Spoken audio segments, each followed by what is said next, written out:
Welcome back. It's our community, and it's always so nice to have you. And it's nice to have you too, Bruce Mathews. And Bruce is an old friend, and he is, I don't know exactly how to describe him. He's a historian, he's a photographer, professional, and he is now a photographer by fun. Yeah. How about that, by fun?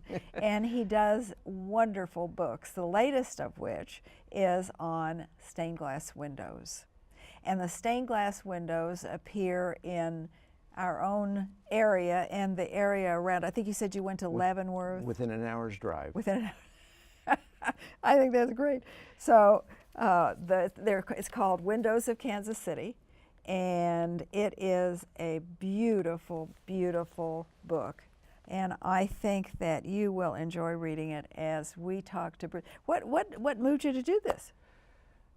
I first got interested in stained glass windows back in 2007 when Stu Langer was a stained glass artist here in town, was restoring the windows in Corinthian Hall. Now that's part of the Kansas City Museum. Right. And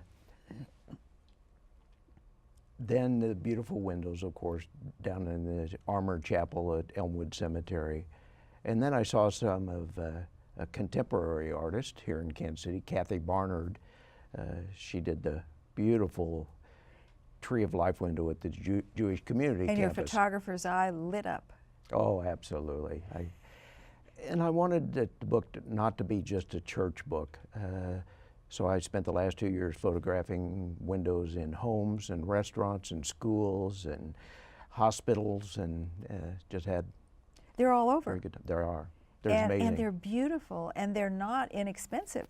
No. So it caused, the beauty of stained glass caused people of all kinds of stripes to spend the money to put a stained glass window in the edifice of choice. Yeah. I mean, to me, that's kind of interesting. One interesting story is the First Presbyterian Church in Topeka. There are 14 Tiffany stained glass windows, and they paid, back in the turn of the century, they paid $1,000 a piece for them.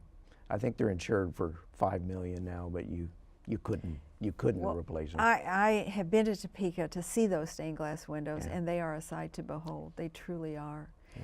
And that stained glass, when we're going to look at it in a minute, as you walk up the steps in Corinthian Hall with the vines, I mean, it kind of takes your breath. Yeah. It does. And Stu took all those windows out, took them down to his studio. In Topeka? No. No, at I'm talking Corinthian about Corinthian Hall. Hall. Yeah. Took them all out, took them down to his studio across from the Golden Ox, and re-leaded them and put them back together and reinstalled them. It's not an easy job. No, it isn't. It is not. It's just like me as an old lady. I need a little uplift once in a while. Any funny stories that you bumped into in getting these pictures? Most of them were very heartwarming stories. And one thing I really wanted to do was try to identify who the stained glass artists were. Is that hard to do? Yeah. Yeah. Yeah. A lot of the old 1880s Victorian homes in Strawberry Hill or up at the Northeast, they all have beautiful stained glass windows in them, but none of them are signed. None of them signed. And some of the old congregations, old churches, didn't want the artists to sign the windows in their sanctuaries for whatever reason. And but they, interesting was, one was down in the Tudor room of the old Kansas City Club. There's some windows in there. They look very ecclesiastical, but you look at them closely, they're right out of the Renaissance Festival, and they're very whimsical, and they represent the upper and lower classes of Tudor society. Well, sometimes you do have to look a little more carefully. You do, you do. Because these are works of art, and there's a magical quality about them. And because not like a painting, you view it once, and that's what you'll see every time. But well, these change throughout the day. They change with the light, and I think that it's time now to share some of these magical windows with you that Bruce has taken pictures of. So this house I always wanted to live in, I must tell you. Nobody's invited me, but they have beautiful stained glass. It's an old Lewis Curtis designed home. It's 100 years old, was completed in 1913. It was completed, and he died 2 months before he was to move in. So he never got to enjoy it. It's awful. They're at And 55th and Ward Parkway. And inside, the windows are... They're this beautiful They're wisteria. They're wisteria, and I just, to imagine living and looking at this beautiful stuff day after day. Not bad for a front door, is it? Oh, no, it isn't. Wonder why wisteria, the color? Well, if you look at, there's wisteria in every window in the house, just about. And if you look at it during the daytime, they're just kind of gray from the outside. The color, the browns and everything are on the inside. So when the lights of this home toward the end of the day start coming on, all of that wisteria just turns this golden brown. It's one of the, there's some windows that are like that. They don't have to be viewed from the outside, from the inside looking out.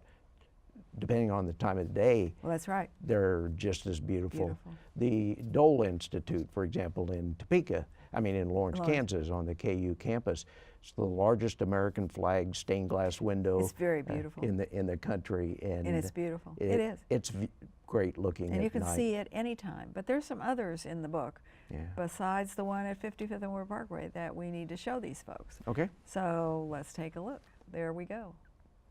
We were talking about Stu Langer, and of course, you know, the first B'nai Yehuda building of note, which is down on Linwood in Midtown, and had some beautiful John Lafarge windows in there. And we're going to show those in a minute. All So right. hang on. These just a little. windows are contemporary. We were talking about Stu Langer, and he designed these and installed them at the Knoll location. And the colors are beautiful. Oh, absolutely. The burning bush there, yeah. And there's the Oh, other. there's the- There it is. Isn't that beautiful? It's now in the lobby of Menorah Medical Center. It is.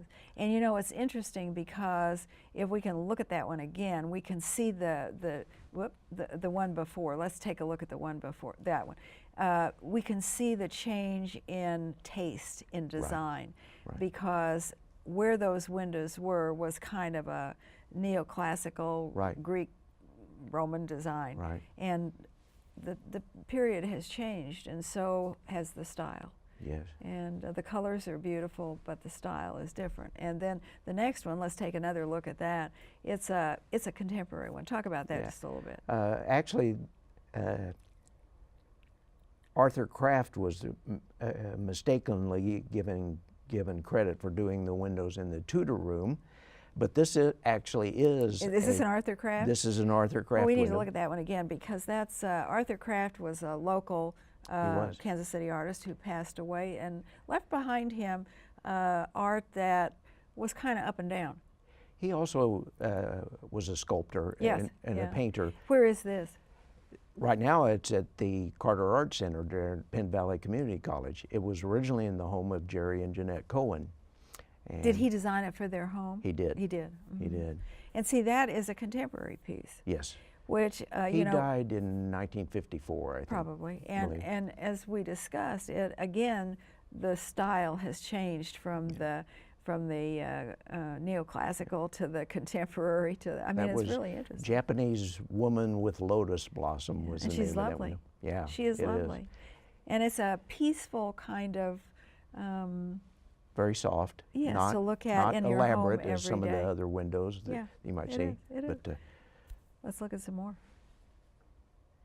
Where is this one? down at the Cathedral of Immaculate Conception, Downtown. downtown, Yeah. on Broadway, Yeah. just down That's the from Grace cathedral. and Holy. Well, but that's the where the bishop is. Yes, That's the see of the bishop of Kansas City. That's correct. That's what I couldn't quite get out. Catholic Yeah, diocese. Yeah, and this is an old church that's been refurbished, but the windows remain. the windows. Now there is one contemporary window. It's In it? their rosed window, and it was done by a guy named Michael Pila out of. Recently? Yes. Oh, Yeah, it's a. when they contemporary- redid it. Yeah, When they redid That's it. Yeah. and you can see how the sunlight affects it. You can see how it casts the glow on the But wall. look at the phases of the moon that go around it. Yeah, Isn't that beautiful? little cherubs. But it's not as intricate as some of the old ones. No, no. See, no. isn't that interesting? Do you believe that the artists, the stained glass artists today can't do that, or they don't choose to, or people can't pay for it? I think it's like you said, styles change Styles and change, yeah. everything. And stained glass windows are very labor intensive. Boy, and that's the truth. they take a long time. Certainly there's artists out there that are doing wonderful work today, particularly here in Kansas City. Well, and I would think too that part of the artistic endeavor of a stained glass window is coloring the glass as well. Yes. Some of it's painted, but some of it's colored. Well, yeah, there's basically two different styles: the opalescent glass that Lafarge and Louis Comfort Tiffany pioneered, and then the painting.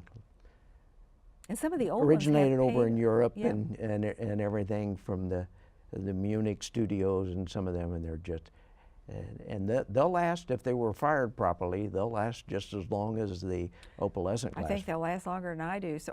Oh yeah, some I of the can't be glass worried about in some Yeah. some of those old Victorian homes up in the Northeast is 140 years old, yeah. and just as vibrant Look today as as good it as was the day then. they were put in. They are. Yeah.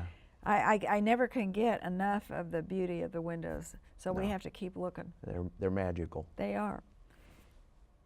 This is the St. Cecilia window, and every church has to have its St. Cecilia window. She was the patron saint of music, and this is in. See, she's playing the organ. She's playing the organ. This is in Country Club Christian Church, and that actually is Behind the organ. can be seen, yeah, Is it? up there. It's interesting, the placement of some of the window.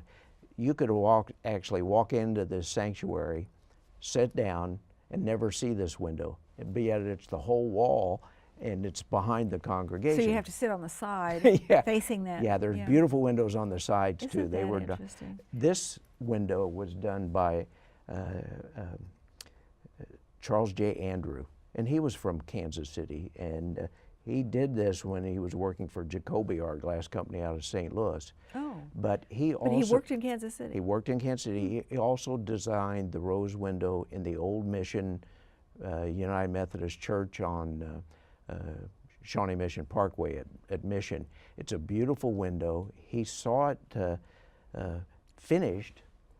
Yeah, he saw it finished, but he passed away before he got to see was it. done. These are the Where are those? kind of, well, this is Country Club Christian Church, and this is the St. Cecilia window there in the back, and the blue windows are by Charles J. Connick. Can you? Tens of thousands of pieces of glass Oh in my some of gosh! these. That's what caused me to ask you or make the comment that the new ones were not as intricate as the old ones, like that. Typically not, but they're beautiful in their own right. Oh, not taking anything away Yeah. from them. They're just different. You know, you've looked at so many of these things. Have you gotten so that just as in art, stained glass is an art, but Absolutely. it carries the imprint of the artist. Can you distinguish who did some? Have you gotten that good, Bruce? One thing I found was that anybody who has a stained glass window that's over 100 years old, they just swear it's a Tiffany window. I know. But Tiffany. Did he sign the windows? It was interesting. He would sign some of his more pedestrian windows, and some of his very elaborate windows he would never sign. He didn't sign. But he had a whole studio of designers. He didn't design them all. Did he sign any of them in the church in Topeka? I believe so. Yeah. Did he? Yeah. And there's an old church down on Independence Boulevard that has a couple of Tiffany's. Now they say Tiffany Studios on the windows. Oh, do they? So a lot of people worked on those. Yeah. Oh, but okay. it takes somebody's a historian in stained glass to identify one of his windows. Well, you're getting so almost that we could say that, Bruce. No. No. Well, let's keep looking because they are beauties. What do we got here? Oh, these windows were done by Don Bearden. Are they here? They're here. Where is that? Children's Mercy South. Children's Mercy Center. There's, Okay.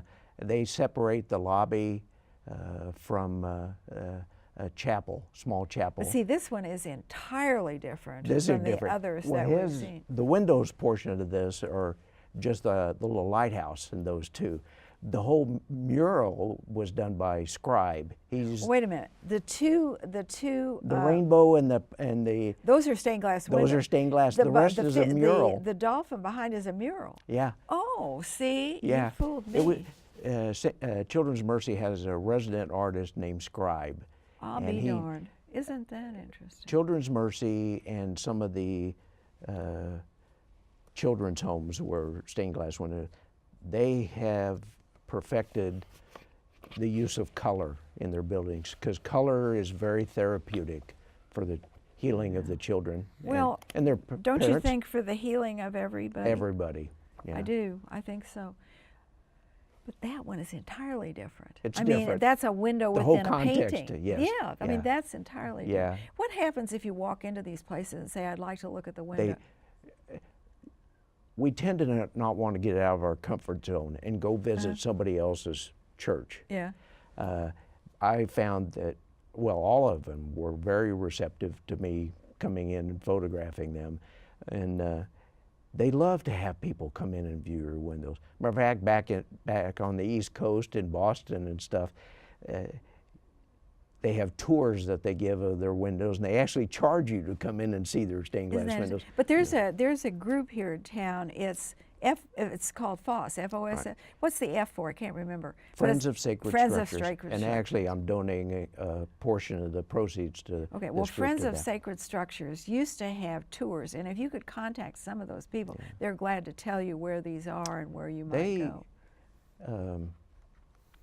Have done some good things and are doing good things, particularly helping some of the older churches that are struggling. And Say they actually do.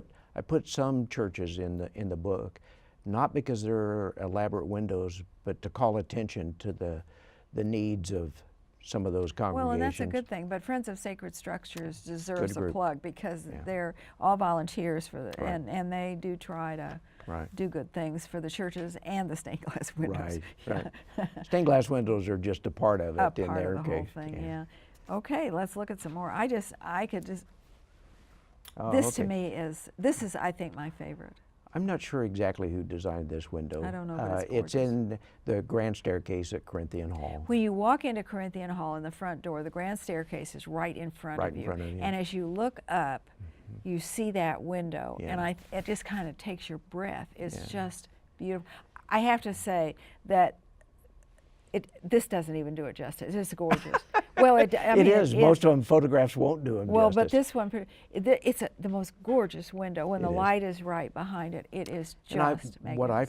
found, there's no perfect time to view a window or photograph it. There are just different times. They're different every time you do Every it. time you see could have them. taken 100 This shots one of was the same window. taken at dusk. Was it? And Is that's that why your they're nice. favorite time?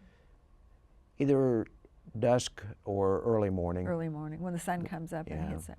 Kind of like photographing a golf course. Put my camera up during the middle of Well, the it's day. better than try to get in the ball in the hole, so that's a very good thing. Where's it? Okay. Included in the windows within an hour's drive is this one. This is the Dole Institute on the KU campus in Lawrence, and this is the largest American flag stained glass window in the country. There's also one in there that about the same size, or about 15 feet by 25 feet tall, depicted to Russell, Kansas. And again, just beautiful. Is at this night. were these windows done locally? No, No. they were done. The guy's name slips. Well, my that's mind. okay, but Somebody they- out of Pennsylvania. Oh, but if you haven't seen the Dole Institute, it's Oh, it's really worth a it trip is. just to see the building. Absolutely. I mean, it's quite architectural. something. Yeah, it is, and it's the setting and is it's a beautiful. good tribute to Yeah, to Bob Senator Dole. Yeah, and you know he politics is a funny thing, but the fact Not is anymore. Not anymore. No, it's not funny anymore. but the fact is that as a senator, he brought a lot to the He did. state. He did. Kind of like So, our friend Ike Skelton. that's right. Our friend Ike Skelton, who passed away, Yeah. and he did as well. We have to go back one and see that because we missed that. Oh, okay. Oh, probably the most classic set of stained glass windows are down at Grace and Holy Trinity Cathedral downtown, and it all Why do you of say the most all- classic set? What? Well, they were done by all of the well-known artists Oh, okay. back at around the turn of the century. There's about, I think, 3 Tiffany's and some of the other well-known artists. One of the Tiffany's windows, they had a fire back in 1929 in the sanctuary, and so all the chancel windows were destroyed. There's a window up by the organ on the west side, and it's called the Heart Window. They stick them all up by the organ there. Yeah, it's again, it's at the back of the congregation. Yeah. Is that it? This was designed by Agnes Fairchild Northrup. It's a Tiffany window. And is this in the Grace and Holy Trinity It as is. well? Uh-huh. It's in the Grace and Holy. In 1929, though, during their fire, the fire department had to break this window out to vent the fire. Oh, did they get it out? in one piece? Fortunately, Tiffany Studios was still in business, and they replicated it. So this is still a Tiffany window, but it's not the original Tiffany window that was in there. Isn't that something? That's beautiful. While we're looking at this, it reminds me to ask you the question. Blue is often the predominant color. Is there any particular reason for that? Every color has a different meaning. Blue tends to signify eternity or even heaven itself, I think in some cases. I knew nothing about stained glass windows when I embarked on this. A pilgrim. And I actually, the book is not solely done to, it's just mainly to share the beauty of them and the stories of them, but there's symbolism that Other than blue, is there another color that means something? Well, red, of course, means sacrifice and everything. Green means the spring, youth, hope, you know, those kind of things that you would, if you think about them, they're... Well, medieval art was full of symbolism as well. Absolutely. So I think that the point could be made that religious art is full of symbolism, and it makes it more interesting to know what, you know, what the reason, because it really hits you that blue is there. Oh yeah. In these Connick, windows. his windows were primarily focused on that color. That was his kind of trademark. Yeah. I have to, I told you, I don't have a picture of this, but I have to talk to you about Old St. Patrick's Cathedral. My grandmother, Lizzie Morgenstern, played the organ in Old St. Patrick's Cathedral. And she's buried at Elmwood. And she's buried at Elmwood. She is indeed. The other point to be made here is the small picture. And often there are little pieces of stained glass windows that, like this one, that are really interesting. Yeah. The head of the soldier, isn't that pretty? Is beautiful. Yes. And then see here, this is the St. little. Patrick. That's St. Patrick, and he's. But see, you'd have to, the symbolism again. His staff is there. Yeah. And. That's why I love these, because the saints are all full of symbolism, and you know which saint it was by what they have in their hand. That church came very near to being torn down, you know, when they were putting the freeway loop in, and it was part of an urban renewal project. Yeah. And it is kind of similar to St. Mary's. They're at 13th and Holmes. Oh yeah, they left that too. There's Thank some beautiful goodness. windows in there. Gorgeous. But, Yeah. Well, have we looked at all the beautiful things? I don't think we have. No. Oh, I There's don't think 68 different locations I in the think book. so. But some of the other things that you brought are particular. What is this? I don't know what that is.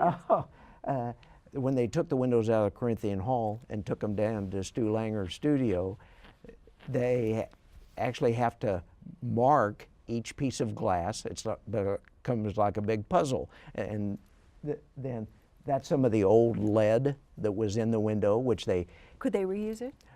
They somewhat melted down. Lead only has a shelf life of about 100 years, and then it becomes real brittle and it needs to be replaced. So that's how I couldn't And this is figure- on their workbench, and he's, if you would see some of the others, those numbers mean everything because that's where that piece of glass that has a See, number on I itself couldn't- goes back I into thought, place.